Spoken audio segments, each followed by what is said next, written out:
Israel और Hamas के बीच Gaza पट्टी में जारी युद्ध अब तक थमा नहीं है। करीब 2 साल से चल रहे इस संघर्ष में अब तक हजारों लोगों की जान जा चुकी है। ये जंग 7 अक्टूबर 2023 को तब शुरू हुई थी जब हमास ने इजराइल पर बड़ा हमला किया था। इसके बाद इजराइल ने भी गाजा में सैन्य अभियान तेज कर दिए। इस खून खराबे के बीच अब अमेरिकी राष्ट्रपति डोनाल्ड ट्रंप ने एक कड़ी चेतावनी जारी की है। उन्होंने हमास से इजरायली बंधकों को तुरंत रिहा करने को कहा और साफ कर दिया कि ये उनकी तरफ से दी गई आखिरी चेतावनी है। ट्रंप ने अपने सोशल मीडिया प्लेटफॉर्म पर ट्रूथ सोशल एक पोस्ट पर लिखा, हर कोई चाहता है कि बंधक अपने घर लौटे। हर कोई चाहता है कि ये युद्ध खत्म हो।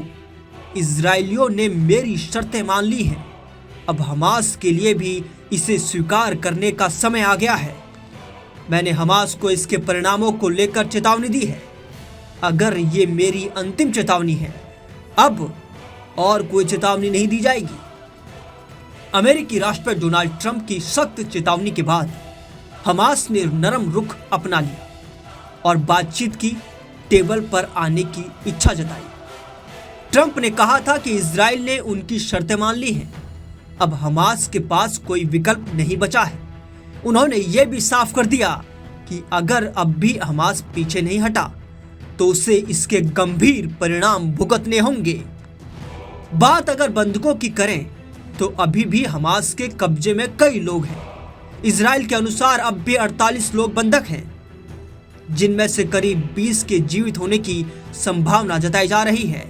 इससे पहले भी अमेरिका ने कई बार बंधकों की रिहाई की अपील की थी, लेकिन अब ट्रंप ने पहली बार इसे आखिरी चेतावनी बताते हुए बेहद गंभीर रुख अपनाया है। 7 अक्टूबर 2023 को ये जंग शुरू हुई थी और इजराइल हमास जंग अब तक थमी नहीं है। 2 साल में इस युद्ध ने हजारों परिवारों को उजाड़ दिया।